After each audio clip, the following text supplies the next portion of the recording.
But I reckon he's going to pick off Milan Pavelec, but then he's got a big task to get to Leo Ramersdorfer for that first point.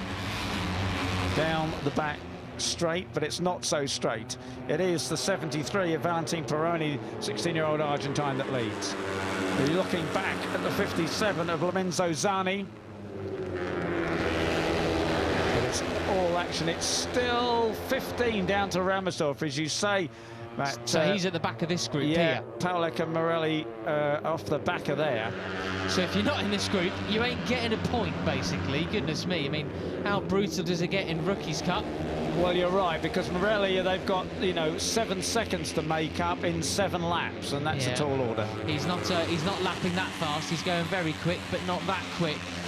You've got in the mix of this one as well, Plunk still there, Uriarte, Pons is in it. That's the best we've seen from him so far this year. Great stuff from him. As look at them all fan out through Rushkenhoek here and up to the GT chicane. Just brilliant, isn't it, to watch? And Vader Bratama, though, I mean, oh goodness me, he had a big slide through there.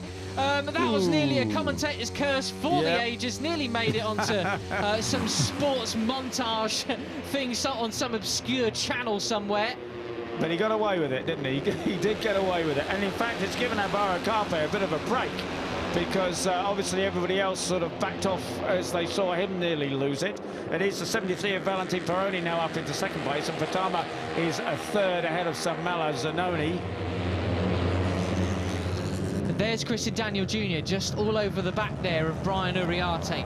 The American is having a very good ride out. You've got to commend him. 9th place is where he qualified. This is what happened to Uriarte before, Peter. Look at this. Out onto those, they're called the Misano curves because they get progressively more violent the further out you go. They're meant to deter going beyond track limits, and then he ends up on the grass. Yeah. Look at that. Absolutely pinned still, but there's not a lot of grip on there. No.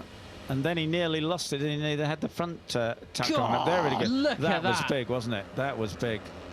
And Brian's quite deceptively tall as well, isn't he? So he's using those long limbs to his advantage. I wonder whether it's possible that some dust got on the front wheel from that excursion. You would think that the centrifugal force would throw it all off, but it was a really strange, big tuck, wasn't it? Big time. He's up to 8th now as Uriarte, so I'm sure within no time at all, 6 laps left, he'll be coming back through. Here the riders come through Holger Heider, the right-hander before the left, the double left, and long sweep up to the GT chicane as well. This is where you want to set up a final 3-corner move, because that's basically what the GT chicane is, isn't it? Turn 16, 17 and 18. Yeah, that's right. And there are 2 places on the track which are really quick, 6 speed. There's the back sort of straight, which is 217 kilometers an hour, and then the front, the front straight here, you only just get up into 6th, actually. But as you say, that section you were talking about, Matt, those fast left-hander leading back to the start and finish, that's 221 kilometers an hour, slightly quicker than the straight that they're coming to now. Keep your eye on the 27, Rico Salmela there, just sitting very touch wood, comfortably behind Alvaro Carpe. I've never seen Rico so determined as I have in this weekend. He really wants that string of bad luck to end. He wants the podium and he wants the win here. And if you're still talking miles an hour, it's 217 kilometers, 135 miles an hour here before you flick it into the left-hander. I can see the 16 of Joel Pons has gone down, unfortunately. That's been a great ride from him. A huge shame to see, because I think he's made a big step in his riding for Rookies Cup this weekend. There he is, all okay. He's all okay. You're right, he has taken a big step, because he's an enormously talented rider. He just hasn't been able to get to grips with it. Seemed to have happened this weekend, but unfortunately now has gone a step back as well. Well then, we have Carpe out front, that very distinctive style. We're looking back from him at Peroni, the Argentinian. Salmela's in 3rd. Pratama still there in 4th place. He's not as fresh as some of these other riders. He doesn't compete in the European Talent Cup or Junior GP. I think he must have gone home to Indonesia in the 3 weeks between here and Mugello. He is doing a stellar performance here, as is Pugliese, looking up his inside there for 5th.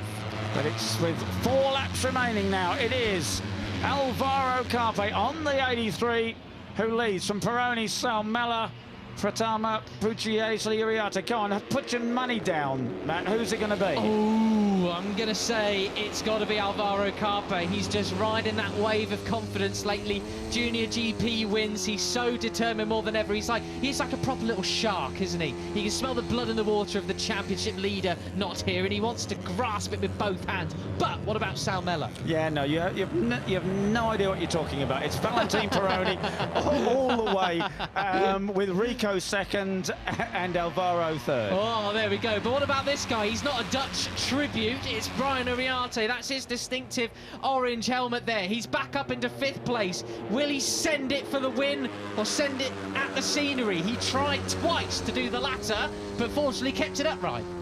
Yeah, and you're looking back at the 27 of Rico Salmela in 2nd place. You're on board with Carpe. Just hitting the rev limiter there before he flicks it into the left-hander. You could hear the engine stutter in 6th gear on the rev limiter. Uriarte just nerfs Pratama out the way there then. Coming through, no second invitation needed. Look at this, Salmela going for the lead. Oh, through the inside, through the fastest section of the track almost. Well, one of the fastest corners at least. Goodness me, that was brilliant. This is even better for Carpe. But what about Uriarte? Where's he come from? He was off the track and then he had a big chucker. You think you're supposed to, that's upset your confidence. It hasn't upset it at all, has it? He's hit the reset button completely, and here he is. We're looking forward from him. It's Salmela versus Carpe out front, but Uriarte has well and truly joined the party once again. But look at the gaggle of riders behind them, looking to pick up the pieces if any misfortune befalls the riders out front. Christian Daniel Juni well in for the hunt for this one, the 70 there. What a performance this is from him. Yeah, and as Alvaro said to Dominica, you know, there's no plan. And I know that Brian Uriarte said the same thing to me when I spoke to him after practice yesterday. He said, you can have a plan, but these races just get crazy and the plan goes completely out. You've just got to go for it. Yeah, quite right. Doesn't matter where you are. You can't factor in the plans of 23 other riders out on track, can you? Here they come then, down the back straight. Look at that, how fast to get Rico. That's the kind of aggression we want to see from that pocket rocket, no. But he nearly overcooks it. Not quite though. He runs wide onto the blue, keeps it pinned, and he maintains the lead. But how long? Not long enough. And blue again, but of course that's not the green thing. Anyway, it's Alvaro Carpe who has the run again, but he's got Brian Uriarte right on his tail. This is great stuff. I hope it stays as clean as it's been so far, because this is racing at its finest. Clean, hard moves, no real massive, dangerous, wild shenanigans going on. But look at this, the 2 ultra-fast right-handers coming up then. It's still 10 riders still within a second. Goodness me, and look at that, Pratama through again into 4th place. How much corner speed does Carpe carry through there? They've really got to do something about that, otherwise they're going to have no chance to overtake him into these final 3 turns. That's right, it's if he gets it right, if he's that quick through there, that perfect, and he doesn't make a mistake at the last corner, surely he's got this one. But anyway, 2 laps remaining. Uriarte, 2nd place, but for how long? Rico's up his inside.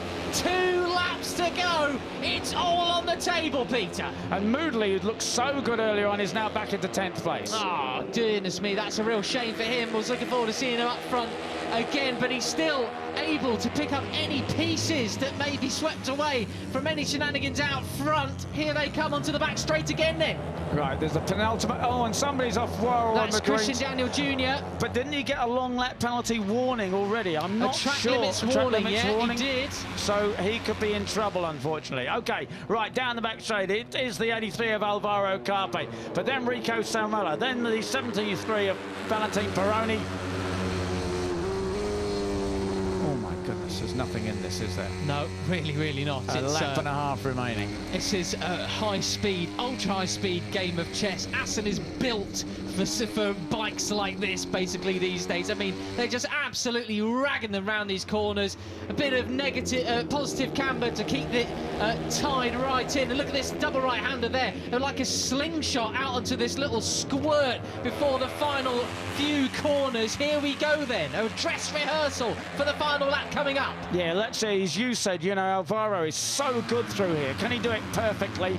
Or is he going to show the other guys what he's capable of? Oh, my goodness. Wow, he is so good, Matt, isn't he? You're so right. He's so good there. Now, get this perfect, and no one's going to get past him, surely.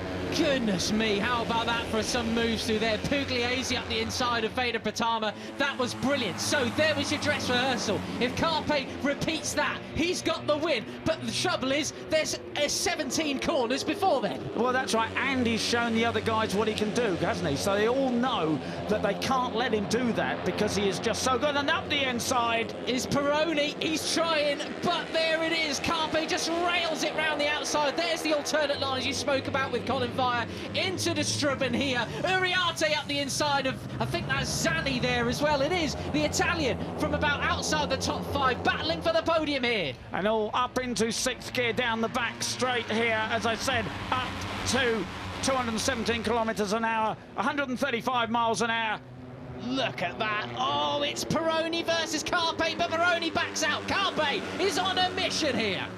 But surely they don't want to let Carpe lead, do they, in the last corners, because he is so good there. Uriarte's going to have something to say. Yeah, they've got to get past him, I think. Here we go then, some big overtaking opportunities coming up. You've got to hang it out wide here and send it up the inside. But Carpe looks to go on his line. He does, but does he do it well enough? Yes, he does. So here we go then. The double right-hander, the slingshot onto the back straight. We've got Holger Heide coming up, one of my favourite corners on the calendar. Here we go, Peter. It's Peroni. Peroni's going to do it. He's going to pass Carpe. He's going up the inside there. Look at that. What a move! What a move! But Carpe's coming back.